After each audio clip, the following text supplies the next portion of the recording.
Hey guys, welcome back to the channel. Guys, life's weird, eh? I was complaining about not getting to eat pizza this week, and today, free pizza just lands in my lap. So, alhamdulillah for the pizza, but no more junk food from now on. Streamline focus on the fight. We're gonna train hard, we're gonna up our cardio, not eat shit food, eat healthy stuff, go in and kick some ass. All right, guys, with that said, let's move on to the topic of this video. Now, this video, guys, is essentially a part two to a video I made earlier, and it was about talking to your friends about self-improvement. I just want to talk about why it is so important to be on this journey with someone else rather than going at it alone. And I'm just going to talk about it from my own experience, right? So, guys, I've wanted to be on this self-improvement journey since 17 or 16, right?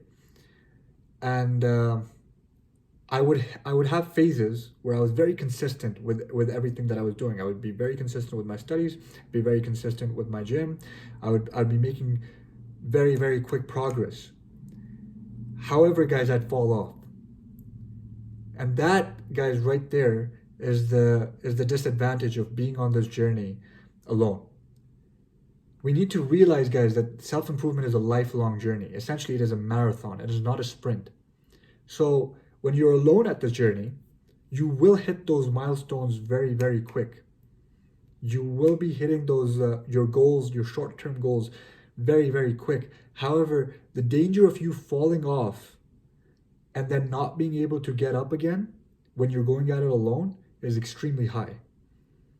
The danger of you breaking that habit of consistency for a little bit and not getting back on it is extremely high. And that's what happened. Every single time I'd be on this run, I'd be sprinting towards my goals, and then something or the other would happen. Whether COVID hit, or, I would get an injury, or I would lose track because I couldn't get my diet in proper, and then my life would just go downhill. And it would go into a downhill spiral, and no one was there to pick me up and bring me out of it, right? Now, in contrast, if you're on self-improvement with someone else, which is the position I am in right now, and I'm going to explain why I think I will never, ever quit self-improvement now, is because, number one, there's someone there to pull you up when you fall into those dark pits. Right? Now, obviously, I'm going to talk about the disadvantage first. You're gonna hit those milestones just a touch slower, right? Because there are other people that you want to bring with you. You don't want to be getting to those milestones alone. You want to be dragging all your friends with you. You want to be dragging all the people on self-improvement that are in your circle with you. So you're essentially gonna be slower. You're gonna slack off a little bit.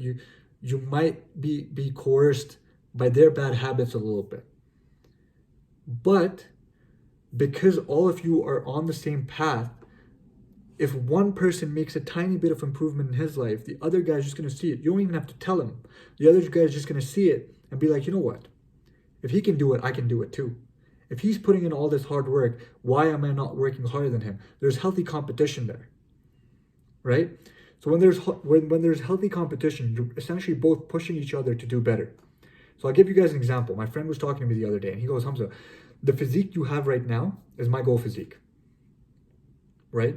But I know 6-7 months later, when I get to the physique that you have right now, because you've been unrelenting and you've been disciplined and you've had your act together, you're gonna have a better physique than me at that point. 7 months down the line, you're still going to have a better physique than me. And I'm going to look at that and I'm going to be like, now that's my dream physique. I'm going to work harder towards that, right? In contrast, I said to him, I was like, you know what? That makes a lot of sense. However, how does that help me, right?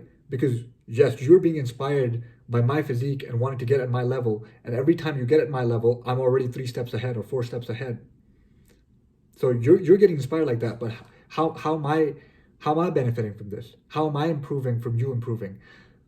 But I am. And the way I'm doing it is I'm seeing that I'm seeing him coming for me.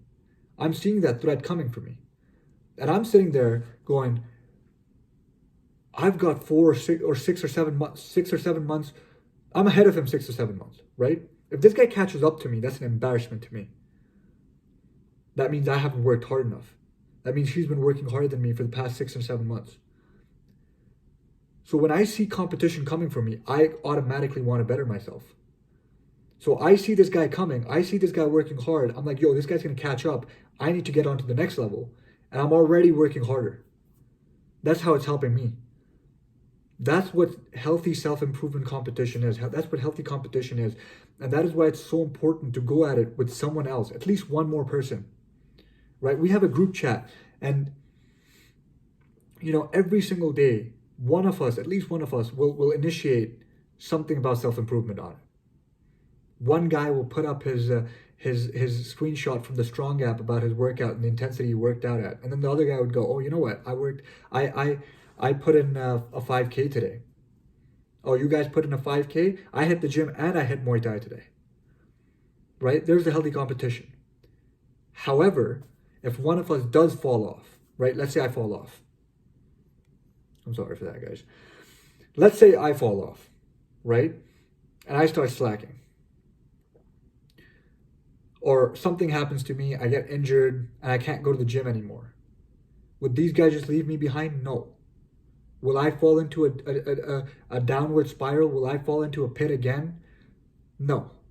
Because I'll have these guys to pull me out of it. Because let's say I break my leg 4 months, 5 months down the line when I'm fully recovered, these guys are going to be in my face telling me the truth. They're going to be like, all right, Hamza, you had 5 months of rest. It's time to get back into the game. You're looking fat, you're looking ugly, you've lost all your gains, time to get them all back.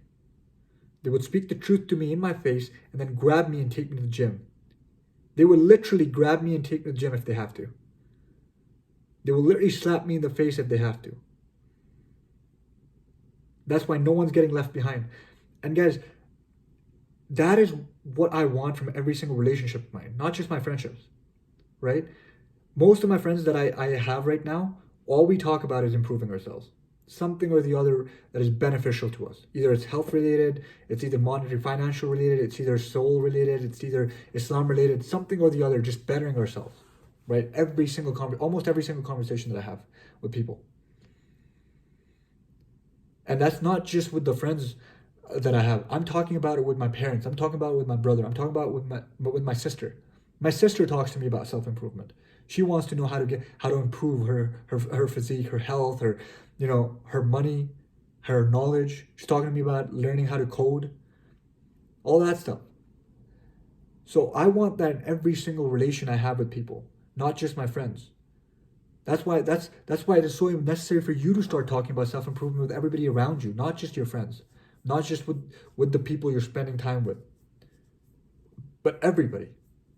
Right? My brother's improving every single day. I see my sister improving every single day. I see my parents improving every single day. They're watching these videos and they're like, if our son's preaching this message, what kind of parents are we to not follow it?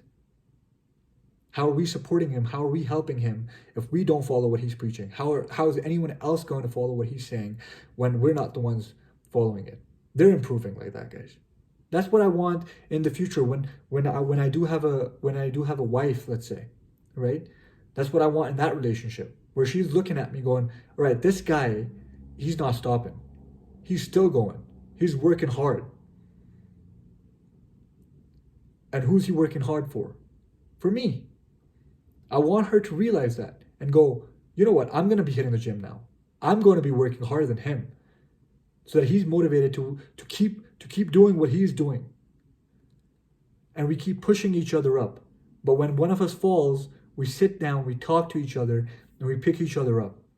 That's the benefit of going at it together, guys. There's competition, and then as soon as one person starts slacking off, you guys relax, you guys talk to each other, nice and calm, show each other love, the kind of love that you guys know will work on each other, whether it's tough love or whether you guys sit down and be soft with each other. Whatever works for you, works for you. But you guys talk about it, and you guys put things back into perspective, and you guys keep moving forwards. And yes, it may slow you down in your self-improvement journey, but it will keep you on it for the rest of your life. And that's what this journey is all about, guys. It's a marathon, it's not a sprint. I've been saying this. Treat your life like a fight, years like rounds. It's a long game, guys. It's a very, very long game. It's not a sprint. You won't go anywhere sprinting. You're just going to gas yourself out. You're going to get tired very quickly. You're going to fall off the self-improvement journey very, very quickly if you guys treat this like a sprint and go at it alone. No, take everybody with you. Try to take as many people with you. None of us is getting left behind. Nah, everyone's going all the way. We're all taking over. Inshallah. We're all taking over. Right? We're all going to be happy, inshallah. We're all going to be satisfied in our lives, inshallah. And yeah, by the end of our lives, we're still going to want to improve. And that's the beauty of it. So have fun on this journey. This journey is supposed to be fun. Enjoy it. You know, delayed gratification, there's a reason why delayed gratification is so enjoyable. So share that joy with others. Alone, it means nothing. Success alone means nothing. Standing on that pyramid up top alone means nothing. Standing on that mountain looking down means nothing if you're alone, if you don't have people to share the view with. So take everybody with you, guys. Talk about self-improvement. At first, all your friends are gonna be like, "Oh, what are you talking about? This is all cringe." They're gonna call you names. They're gonna ridicule you. And then become an example. After you've talked to them, become an example to them. Show them that you're improving, and then watch them hop onto that train like you want them to. So, guys, self-improvement is beautiful, and I wish that upon everybody else. I swear, I pray that everybody gets on self-improvement, because not only will that make the world a better place, but it will also push me hard to become better. And when they'll push me hard to become better, I will become better. In turn, you know, pushing them or the others to become better. And it becomes a cycle. It becomes a loop. I become better, you look at me, you become better, I see you coming, I become better. It's just beautiful. It's everything about self-improvement is just beautiful. Why would you not want your best friends on it with you? If you genuinely care about these people, then talk to them about self-improvement. And after you've talked to them, become an example for them. Follow that. And until next time, I love you guys.